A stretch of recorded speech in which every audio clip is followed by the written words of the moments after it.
There we are. We did it. Yay. Are we live? Yay. Huh? Are we live yet? I think we have been live for a while. Sorry, folks. Honey, you're killing me. We have no You're killing me, idea what we're Smiles. doing here. Okay. Well, we've been on for about 9 minutes. I guess some people have probably turned us off by now. 9 minutes, but nobody, neither of us were on.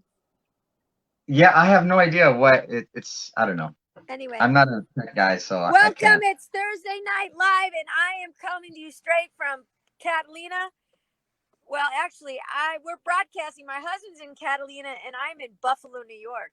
He fell in love with somebody from Buffalo, and he wanted so much for us to be able to do this together. So as you can see, the split screen, we're not actually standing next to each other, but he's got a great message. And for those of you that tuned in, I know you're going to really be blessed about purpose and about our destiny. I feel like the pandemic has given us a lot more time.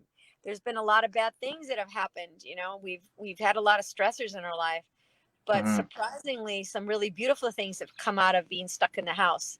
You know, we've learned to be with our families more. We've done different. We've spent time doing different things, all of which has enriched us and hopefully given us enough time to really look at what is significant in your life. What are the things that you want to focus on? And what are the things that you don't? So that's what we're going to be talking about tonight. So for those of you that are brave and came back in and said, those guys are a bunch of hokey nokies, they don't even know what they're doing, and you get to tune back in, we just welcome you and thanks for being with us. Yeah. Yeah. You know, we're going to talk about, I'm going to do a series. It's called From Pandemic to Purpose. And we're going to look at, you know, what happens when we start to make the transition from having been locked down for basically a little over a year. And now we are just now entering into some openings here and there, very slow and deliberate, which is, you know, what we have to deal with.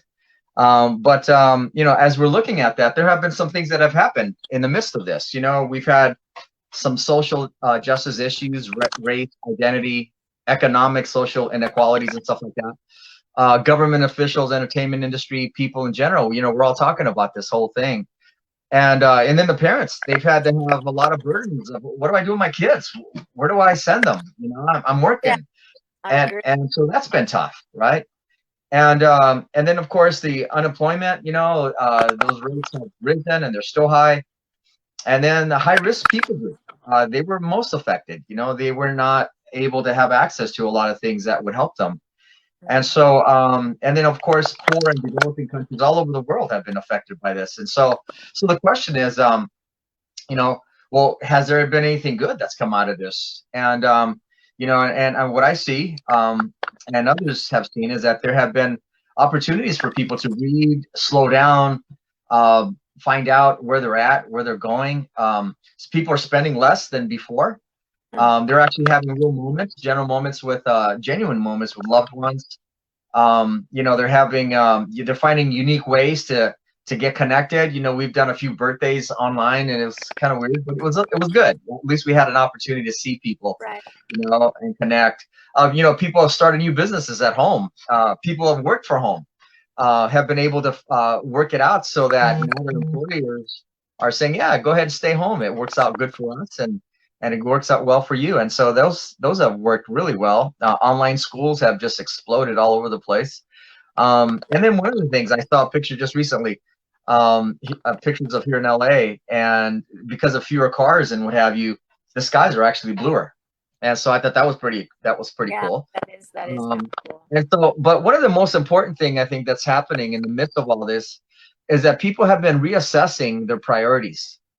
You know, they've been looking at this and asking the question, what am I going to do? You know, what's my priority? What's most important to me? You know, and sometimes it takes a pandemic or something like this, a horrible situation, to force us, to cause us to look at our lives and ask the question, where am I going? Who am I? Where do I want to go with this? There's this beautiful quote I love. It says, the greatest tragedy in life is not death, but life without a reason.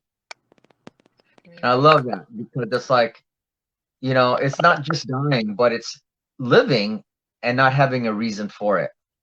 Mhm. And from the beginning of mankind, we've been grappling with this. Why am I here? Here's a question. Why am I here? What is the reason for my existence? What's the meaning of my life? Mhm. Is there a reason for the universe, creation, humanity? Those are questions that people from all different religions, different backgrounds, different lands are asking, and they've asked this for years and years. Aristotle, Socrates, and other philosophers attempted to answer these questions, but they basically created more questions. And Yeah, so, I think yeah. on what you're talking about, how for so many of us is what is, what is important, what is really bringing me significance in my life, what should I be focusing on, kind of prioritizing our what we should be doing more of. I think it's also revealed the areas that we are weak. It has exposed some of our mental health weaknesses or insecurities, and a lot of people that were down or struggling, it got worse. Some people Mhm. that struggled with being introverted or insecurity, all of a sudden when they got stuck in their house, whatever relationships they thought they had have been completely cut off. I mean, even families that are very close and very loving, because of the fear of COVID, they've had to act in manners that really have made people feel not as important and kind of left out. And so it exposes kind of our heart. And I think Mhm. it's just so important that for those of us that have a relationship with the Lord and that we're connected in the vine, this was a time to really enhance our intimacy with the Lord and our understanding of our identity and our purpose. So I really like that we're talking about pandemic to purpose, because this is where we're going. If in fact we're coming out of this pandemic, or if we're into a different season, it's so important that we understand where we're going from here. Mhm. Mhm. There's another quote I love. It says that the deepest craving of the human spirit is to find a sense of significance and relevance. The search for relevance in life is the ultimate pursuit of mankind. And I love that because, you look at people trying to find something that makes sense for them. And, and people have tried everything, they're busy, but they live maybe empty lives. Some people become workaholics. Some people seek the status symbols. Other people seek material possessions or how they look, or how they feel among other people. And it reminds me of a story in the Old Testament of King Solomon. Here, King Solomon was the wealthiest man in the world, had everything he wanted, and he wrote a book called Ecclesiastes, and he says in Ecclesiastes 2:9, he says, "So I became greater than all who have lived in Jerusalem before me, and my wisdom never failed me. Anything I wanted, I would take. I denied myself no pleasure. I even found great pleasure in hard work, a reward for all my labors. But as I looked at everything I had worked so hard to accomplish, it was also meaningless, like chasing the wind. There was nothing really worthwhile anywhere." And Mhm. so here we have a king that had everything that you can imagine, could do anything he wanted. And at the end, he was saying, "Man, this is so meaningless." He didn't have an idea of what his purpose was yet. And so he was asking the question. He was saying, making a statement. It's so meaningless, right? And it's like he would say, it would be like him saying, "I know what I am, but I still don't know why I am." And I think that's probably a question that we all have. We know what we are. Like I can say, "I'm a pastor," but why am I a pastor? you know and I think those are questions that we need to ask ourselves. Why am I all these other things that I do? And so without purpose, then life does not have a direction or meaning.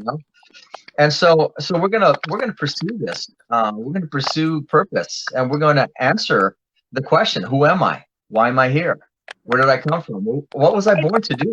Hey babe, I agree. I think this is a great opening for this series, because I think it's going to give people some time to really look at what Hmm. how much of their life is coming from purpose, and how much Right. of it is, are they doing the things that they have significance. I don't know if as I'm talking, if you're hearing a lot of static, but when you're Yeah. talking, it's really staticky. So I don't Hmm. think we should go too much longer on this line because it's Okay. really hard to hear. So why Okay. don't you just set us up, because I know this is the kicking off of the series. So is there Okay. anything else before we get into the particulars that you want Sure. to share? So Sure. so Well, we're going to I start think, next week with looking at. right. And hopefully we'll have a better connection and I'll have everything kind of figured out. Well, no, Um, hopefully I'll be with you next week, but absolutely. We won't have to do this, right? Well, a couple things. One of them is purpose. Having a purpose is the key to life, right? Without purpose, life has little to no meaning. We don't know why we're here. Vision is a part of purpose. So without knowledge of purpose, life becomes a endless string of activities with no significance, nothing, right? And so purpose needs to be the master of our motivation and the mother of our commitment, right? And so, and you know what I'll do is I'll close with what's one passage at Ecclesiastes 1:1 and 2. It says, "These are the words of the teacher, King David's son, who ruled in Jerusalem. He said, 'Everything is meaningless,' says the teacher, 'completely meaningless.'" And so it's like, I know I can imagine what he was feeling like, at that moment. And so what we're going to do is over the next few weeks, we're going to look at how the search for purpose has really created some really incredible movement in our country and in our own personal lives, and other things that did not have purpose, how it's just kind of destroyed a lot of communities and done things that was not good for us. And so we're going to look at that over the next few weeks. I do hear a bunch of static, so I don't know if people are going to be staying on. And so, yeah, it's so we're hard. going to It's go ahead hard and to close hear. this right now, just for the sake of it's just not seeming to be working right now. But that's what we're going to be following at. That's what we're going to be looking at. We're going to look at what purpose is, what our personal purpose is, what God has in store, and it is our hope that after you go through this, that you will have a clear and very defined purpose of what God has for you. Amen. Because without that, it makes it almost meaningless. What's the point, right? We have so much Amen. to offer, so much to do. So with that, I just want to say, God bless you, and sorry about all the glitches, but we'll figure this thing out, and we'll see you next week. Okay, love everybody. It's good Love to you. see Bye bye. everybody. Have a good night.